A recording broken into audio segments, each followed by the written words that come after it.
Dalam nama Bapa dan Putra dan Roh Kudus. Amin. Allah Bapa yang Maha Pengasih dan Penyayang, kami bersyukur atas benih-benih cinta kasih yang telah Engkau tanamkan dalam diri kami.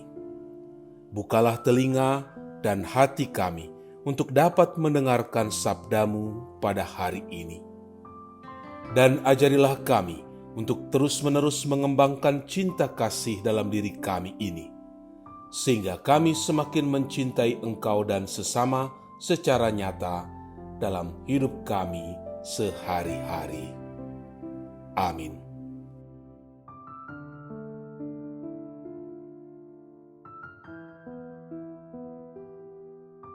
Tuhan bersamamu dan bersama rohmu. Inilah Injil suci menurut Lukas. Dimuliakanlah Tuhan. Pada waktu itu, ketika Yesus telah dekat dan melihat kota itu, ia menangisinya. Katanya, "Wahai, betapa baiknya jika pada hari ini juga engkau mengerti apa yang perlu untuk damai sejahteramu. Tetapi sekarang hal itu tersembunyi bagi matamu. Sebab akan datang harinya bahwa musuhmu akan mengelilingi engkau dengan kubu, lalu mengepung engkau dan menghimpit engkau dari segala jurusan. Dan mereka akan membinasakan engkau beserta dengan pendudukmu. Dan pada tembokmu, mereka tidak akan membiarkan satu batu pun tinggal terletak di atas batu yang lain, karena engkau tidak mengetahui saat bila mana Allah melawat engkau." Demikianlah sabda Tuhan. Terpujilah Kristus. Saudara-saudari yang terkasih, kutipan Injil hari ini sangat menarik karena menunjukkan betapa besar kasih Yesus pada manusia. Dalam Injil tercatat Yesus menangis hanya 2 kali, yakni pertama, ketika Lazarus yang dikasihinya meninggal, dan saat Yesus tidak sanggup melihat air mata kesedihan Maria dan Marta serta semua orang yang mengasihi Lazarus.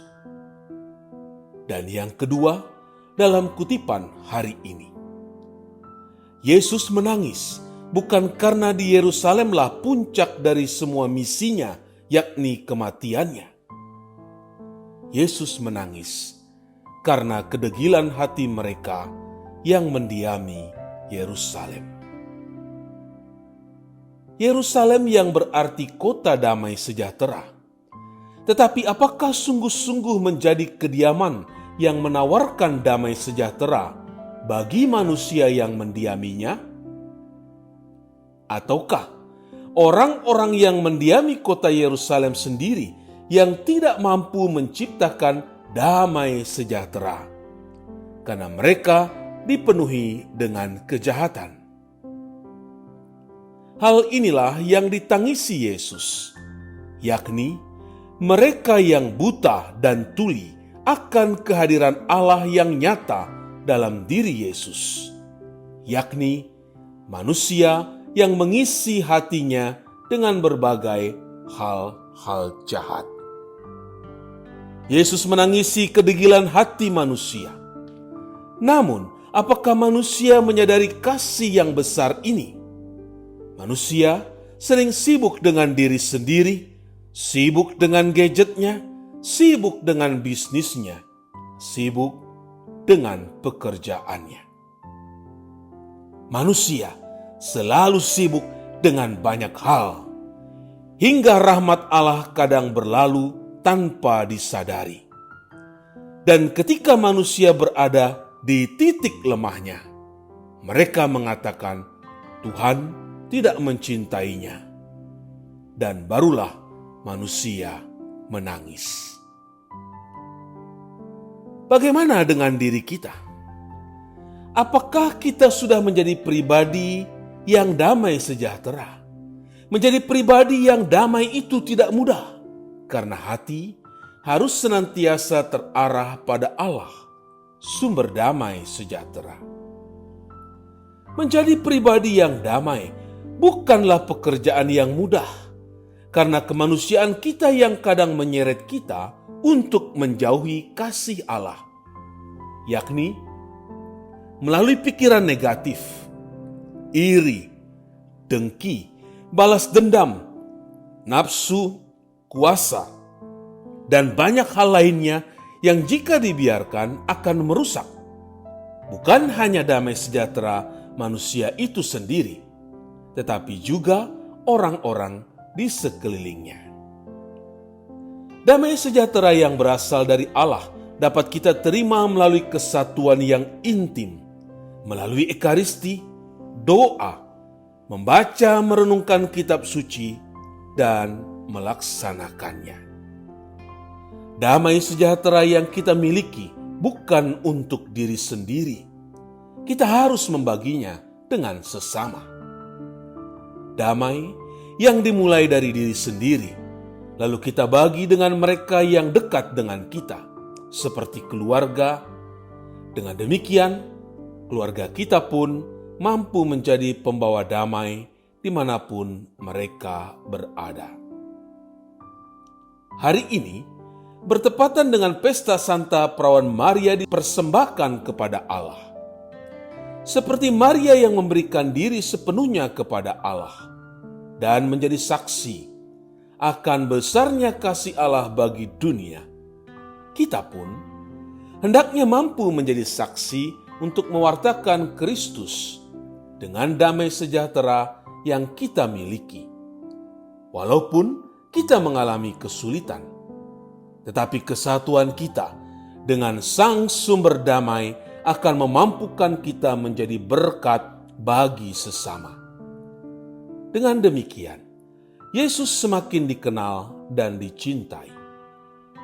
Apakah kita hanya sibuk menangisi penderitaan kita dan bukan dosa kita?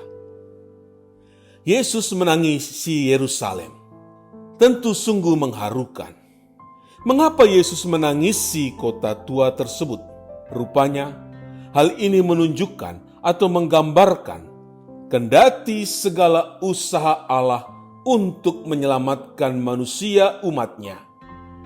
Namun, ternyata tawaran keselamatan tersebut hanya mengecewakan. Umat tidak mengenali siapa yang melawati mereka. Peringatan itu tentu juga berlaku bagi kita. Betapa kasih karunia yang telah ditawarkan kepada kita dalam hidup ini menjadi sia-sia, karena kita tidak mampu memahami bahwa Allah telah melawati kita dalam kehidupan di dunia ini.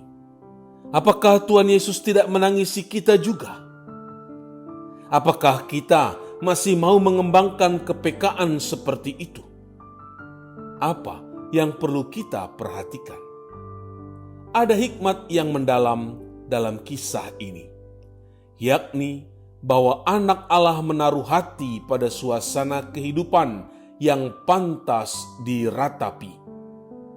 Tentu, ratap tangis tersebut bukan ratap tangis keputusasaan, melainkan tanda bela rasa dan setia kawan yang mendalam. Dengan ratapan itu, diharapkan rasa pilu masih dapat muncul dari hati yang keras.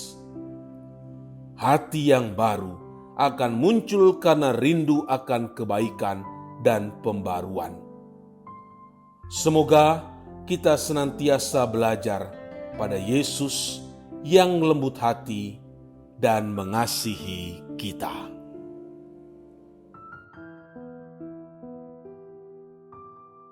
Ya Allah, bukalah mataku supaya tidak disilaukan oleh yang fana dan mampu melihat rahmat-Mu yang tersembunyi. Dan semoga kami selalu peduli dan berani memperjuangkan kebaikan masyarakat, meskipun seringkali membawa risiko besar. Dengan pengantaraan Kristus, Tuhan kami. Amin.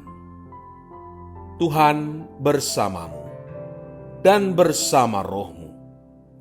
Semoga saudara sekalian diberkati oleh Allah yang Maha Kuasa, Bapa dan Putra dan Roh Kudus. Amin. Allah Bapa kami, penuntun kehidupan, Engkau telah menuntun Abraham menuju tanah terjanji. Engkau juga menuntun bangsa Israel menuju tanah Yerusalem melalui tangan Musa. Kini kami umat-Mu keuskupan Padang sedang berjalan bersama dalam sinode kefikepan menuju keselamatan yang Engkau janjikan dalam diri Putramu Yesus Kristus. Tuntunlah peziarahan hidup kami dengan kuasa Roh Kudus-Mu, agar kami tetap tabah, sabar dan setia menghadapi kesulitan dan tantangan hidup.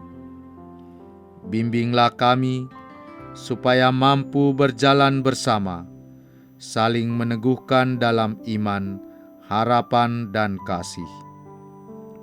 Bunda Maria, doakanlah kami putra-putrimu sepanjang sinode kefikepan ini berlangsung. Ya Bapa, Engkau kami sembah dan muliakan, kini dan sepanjang masa. Amin.